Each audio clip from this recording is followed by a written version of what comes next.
The children of the Blitz are now aged in their 80s and 90s.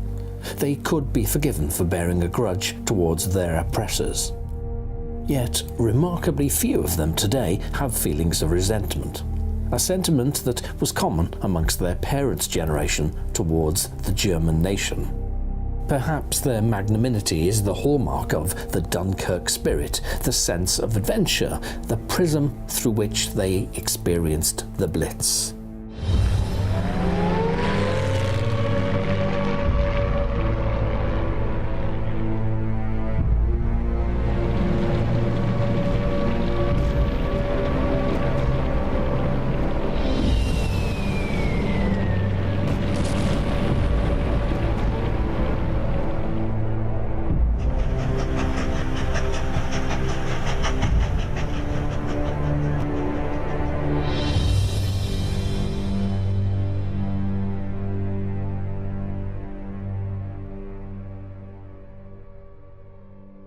It was a conflict that robbed many of their innocence and completely disrupted their schooling. The Christmas Blitz of 1940 had been bad enough. People asked if Hitler could do any worse after 3 nights of intense bombing in which 365 people were killed between the 20th and the 22nd of December. But worse was indeed to come, much worse, with the May Blitz of 1941. A landmine, which was a sort of some sort of a bomb. I never saw one, obviously. Came down the end of a parachute, and as far as we could tell from the damage it had done, it dropped right on the Windsor Castle pub, and it devastated quite a large area around there. The Blessed Sacrament Church. The roof must have lifted and slid, and it slid down, and it was in almost perfect condition. But off the roof, there was a bank opposite that got knocked down. There's another church on the other corner of Oddle Lane that was wrecked, but it wasn't knocked down. And there was a row of shops opposite the Windsor Castle. They were all knocked down. Robert was born in 1925 and lived in Walton. Unlike many other children, he was never evacuated, and he has vivid memories of the Blitz in the north of the city. Well, just everything was flattened out. The boys' club was just opposite. Our boys' club attached to the church. That was knocked down as well. Well, the whole of the town went up. Lewis's and Blacklers, as it's Witherspoons now, and my mum stood us on the dressing table. We were 5 miles away, and my mum stood us on the dressing table in the bedroom, and it was just a red sky, and she said, "I want you to remember this." She said, "This is history." June was born in 1933. She was a patient at Alderhay Hospital when war broke out. We went to town, and we saw it all, and well, there was just nothing there at all. Church Street and Lord Street were just, well, they were just bomb sites, weren't they? There was just not. Victoria Monument stood, and that was about all, really. I think they kept an awful lot from us. So you've got a kind of skewed social setup here. You've got young boys, maybe, in a household with no father, and inevitably they drew closer to their mothers. So you've got like a lot of boys who are much closer to the kind of term mummy's boy was put forward about these children. They were so close to their mothers. They hadn't actually seen their fathers. In many cases, they'd only see them briefly on leave, or maybe they'd see them, you know, later on in the war or at the end of the war. And when they came back, they were basically a stranger in the house. And in many ways, some people have said that this led to a really sort of fractured generation of people. The father feeling like a bit of an alien in his own house, the son more closer to his mother, and so there was more arguments going on between the father and the son. Usually the father say, "Well, I fought in the war and you're not as much of a man as me." And of course, as we know, a lot of the fathers ended up in the local alehouse because they'd been in a male bonding culture for 6 years. Many of them had been on ships, And on the ships, they gave them rum rations, so they drunk a lot together. These men had been close together, so their friends, they tended to be more male-orientated than previous generations. Treats and new toys became a thing of the past for youngsters in a city that was a prime target in the war on the home front. We've had the ration books. And some people would be swapping, swapping one another. So some didn't use as many. And he'd say, oh, give them to Mrs. Reid because she's got a big family. They'd help one another. Christina Jeffries was born in 1931, the youngest of 9 brothers and sisters. Christina's family moved to a new house in Huyton in 1937, where they lived there throughout the war years. It was a quarter, you got a quarter of sweets a week, and when you went to the sweet shop, I think there were about 3 bottles on the shelf to choose from. There's nothing. Oh, and my mum used to say to us when my dad was coming home on leave, go with Hazel, that was my sister, go over to the shop with Hazel and queue up, they're getting cigarettes in. Don't speak to each other because they'll only give you the one. So we had to stand in front of it. So we used to get 10 Capstan full strength for my dad for when he came home on leave. Within months, large areas of the city centre would be reduced to rubble, but the sight of Castle Street looking like a wasteland can almost mask the real horror for families, with children huddling in back garden Anderson shelters or crammed into dank concrete blast bunkers in the streets. You couldn't have no light, you had to have the complete blackout on your windows. Yeah. So, we were all sitting in a dark room with just the fireplace, yeah. They didn't show any windows, you'd get banged on like, get that window shut, put that light out. It was dark and it was smelly because there was only this candle, there was no electric lights or anything. That was the only lighting, was the candle.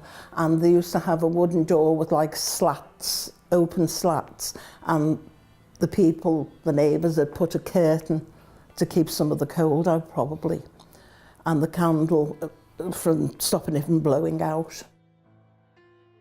Jean and her mother were evacuated to Shropshire, but they only stayed for about 4 weeks. The phony war saw Jean and her mother return to Liverpool, where they remained for the rest of the war. Dorothy and I running down the stairs, and Dorothy was screaming, she was terrified. And I couldn't understand why, because of course I'm 3 years younger than Dorothy, but she used to go hysterical, absolutely. Now, with thousands of tons of high explosives raining down from the skies, some youngsters were again evacuated.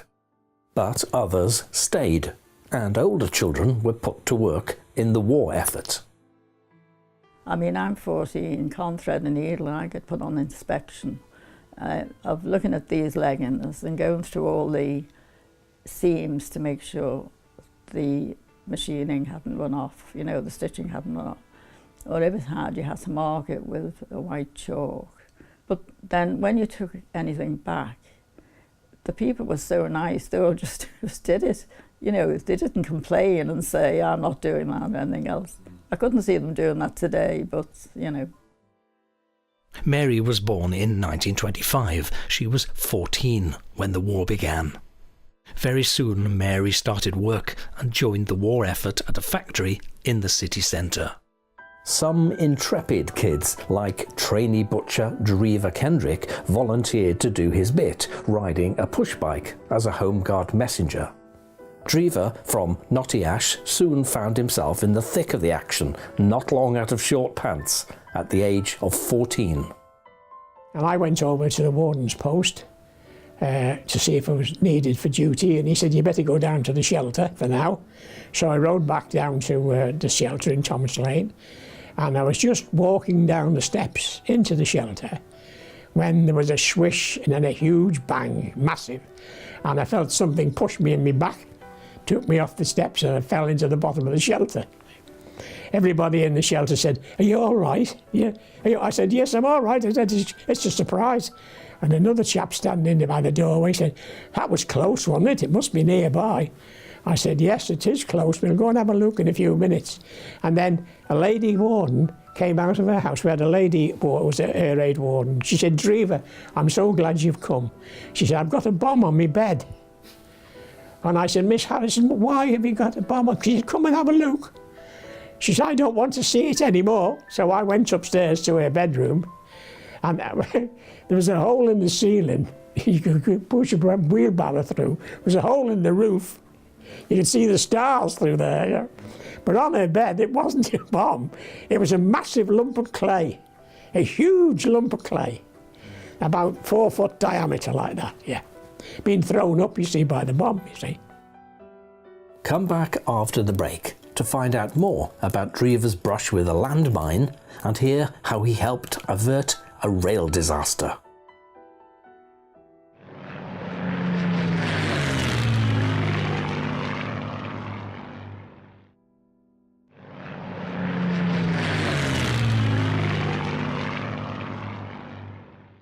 Drever, interviewed in his early 90s, remains spry and is rightly proud to recount his wartime exploits, first in the Home Guard and later in the Royal Navy. He said, any more to report, Drever? I said, yes, one, top of Elian Grove. I said, I think the railway bridge has gone down. He said, you better go and have a look, you see.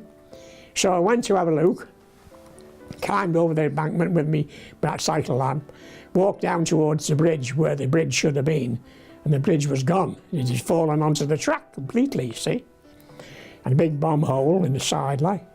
So I walked back to report it to the warden on duty, and he started, I'll ring the railways now, you see. Just as he was ringing the railway, we heard in the distance, coming up the line, a puff puff. He said, there's a train coming now, isn't it? And it was going, puff, puff, puff. I said, yes, it is. He said, can you stop it, lad? You better stop it, take your lamp and go down. So I went back down, climbed over, slid down the embankment, because it was down in a dip sort of thing. And sure enough, that was just by the tunnel of Edgelade Drive. In actual fact, there were 2 tunnels. They built 2 tunnels, but only one was in use.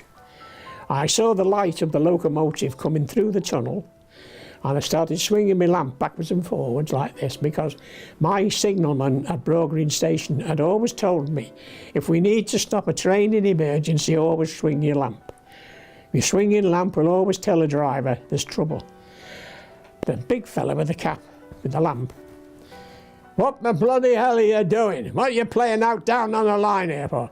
I said, you can't get through. Then the driver interrupted. He said, let the lad talk. Let him say, what is it, son, he said to me. I said, I'm sorry to stop you. I said, you can't get through to Knotty Ash. I said, the bridge is down. We've had a bomb on the... You've had a bomb on the bridge, the driver said, yeah. He said, I didn't think you'd get bombs this far out, lad. Oh, I said, we've had more than them. I said, we've had some at the rocket too. I said, yeah. So he climbs down and off he goes towards... But of course he comes back 5 minutes later. Lad's right, he said. Lad's right, we can't get any further. No. So he backed away. Then he said, I'll have to back this bloody lot to Gattaca, he said. Forgive the language. In the suburbs, one of the worst scenes of devastation in May 1941 came when a landmine demolished the Windsor Castle pub. But the terror from the sky was to come closer to home for Robert, when an incendiary bomb crashed through the slate roof of his home. There was a knock on the door one night while we were under there, and we went to the door, and the fire watcher was there, and he said, I think you've got an incendiary in your loft. So my brother was home on holiday, Charlie. He was in the Royal Engineers, so he went up in the loft to have a look at it.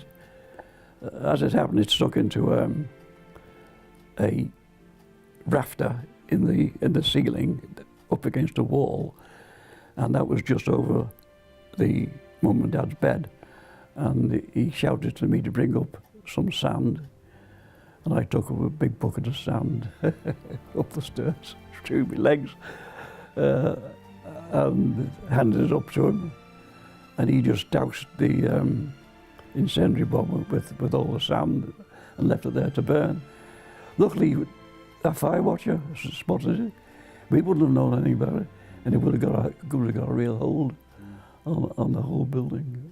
Perhaps that, not just our house, but houses adjacent would have burned down. The last Nazi air raid on Liverpool took place on the 10th of January 1942, destroying several houses in Toxteth. By a quirk of fate, one of the properties razed to the ground was number 102, Upper Stanhope Street. 30 years earlier, this had been the home of Alois Hitler, half-brother of Adolf Hitler. And this was where the German dictator is said to have visited his family for 5 months after the birth of his nephew, William Patrick Hitler, in 1912. No homes were ever rebuilt on the bomb site. The area was later redeveloped, but the site of number 102 remains grassed over to this day. The Germans of that day, it was unforgivable what they did. But no, I have no qualms now. But because it's a different generation, isn't it? They can't help what the forebears did. But it was terrible. They were just our enemies, and if you went to the pictures and there was anything on about Germany, everybody just booed anyway. But it was just, we didn't realise, did we? We just did not realise what it entailed, the war. It was just somebody that was not letting us get on with our lives, really, wasn't it? Here's the interesting thing about bombing that we need to appreciate. Bombing was seen to be a major weapon, and it was thought that it would break the civilian morale, hence the term punishment bombing. But of course it had the opposite effect. People drew together. It brought out the best in human nature. People were more determined to fight Hitler because of the bombing than if it had never happened. People got together, young people got together, the local authorities got together, and that's what this bombing really did. It brought the people together, united to stop Hitler. And really, it wasn't a good advertisement for a regime trying to invade, that it's bombing us to the ground. So in every way, I think bombing is totally self-defeating. In total, the German bombs killed more than 4,000 people on Merseyside. This meant that outside London, Liverpool suffered the worst civilian loss of life among all the other UK cities that were bombed. Oh yes, yeah, fires everywhere. Oh yeah, you just got used to that sort of thing. Yeah, there was everywhere. You should go out the next day and it's places just flattened.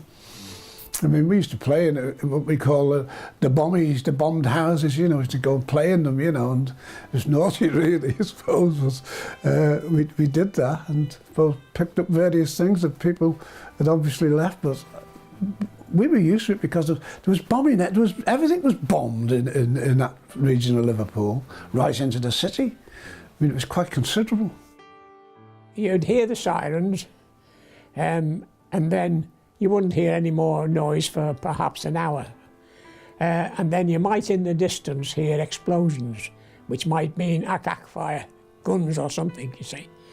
And then perhaps 2 hours after the sirens had sounded, then you'd hear the sound of planes in the distance, the throb of the engines.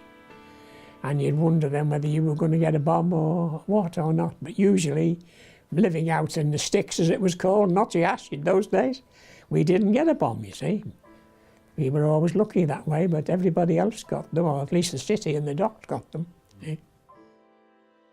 You know, when it was night time, and you'd hear all the noise in the sky, like, you know. And sometimes it was closer than others.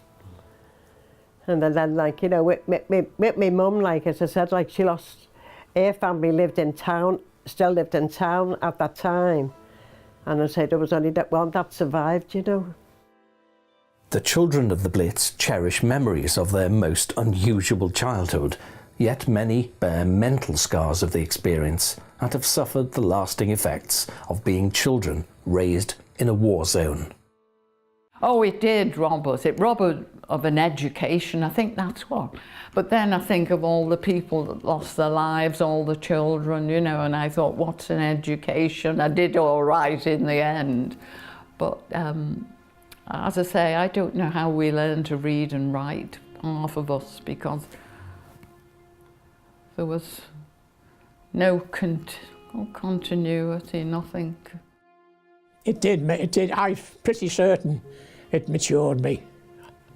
I have to mention again, going right back to Llangollen at the beginning of the war, one thing that made a tremendous impression on me was just before war was declared, I'd received a message from Liverpool that my grandfather had died and they wanted me to be a bearer for the funeral.